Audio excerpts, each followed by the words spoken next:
Morning, team owners of both leagues. We are going to talk about trading real quick. I'm going to extend the deadline on the trade possibilities for about 2 more weeks. I'm going to look at that setting and do that soon in both leagues. Thing I wanted to just mention about trading, this really makes it easy. I do see a lot of win-win situations for some teams out there. You teams that, especially in the 20-team league, you teams that probably going to make that top 8 board and finish on the top tier. You want to have 2 quarterbacks. Some of you are going to risk it maybe, but that's something to think about. There's some things that can happen with some trades in the next 2 or 3 weeks. So I wanted to make this easy. I wanted to show you something. Some of you guys get used to punching certain buttons and then don't go any further, but this is the main league page I always talk about. I try to update it occasionally. Of course, there's settings up there. You can check your scoring settings and whatever if you want to.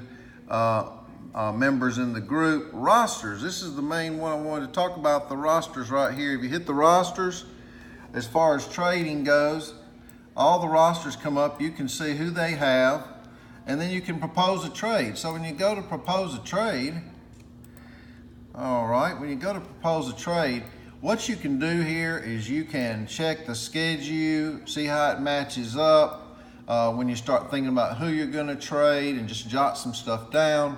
And you can propose the trade here, so you can see a scenario.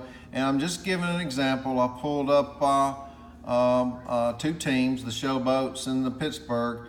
So if you wanted Derek Carr, you pick Derek Carr and you say, okay, who, and you mix and match. You can check their bye weeks by simply going to that scorecard for that player to make sure your scheduling is working out right. But this is such an easy way. Main league page, go to rosters, and you can sit there and negotiate with different teams, any of the teams, in practice. If you decide to make the trade or propose a trade, you hit and propose a trade. This is much better to sit down and do this for 30 minutes and pick 2 or 3 squads that you want to try to make a trade, shoot them out there. Everybody will know that this is starting to happen, so they can't just drag it on. They need to accept or decline, and then everybody are voting. There'll be a little more activity because of that, but propose trade right there on the bottom of every team, and you can do that. Some of you guys feel like, hey, I'm not going to make the top 8. My season's done. Start trying to make some trades. They might need somebody, and your team may get just a tiny bit worse. You surely don't want it to get totally worse, but you got to think about team building and all year long. So that's pretty much it. It's going to take 5 vetoes to veto a trade. Please don't veto a trade just because you think it's not good for you.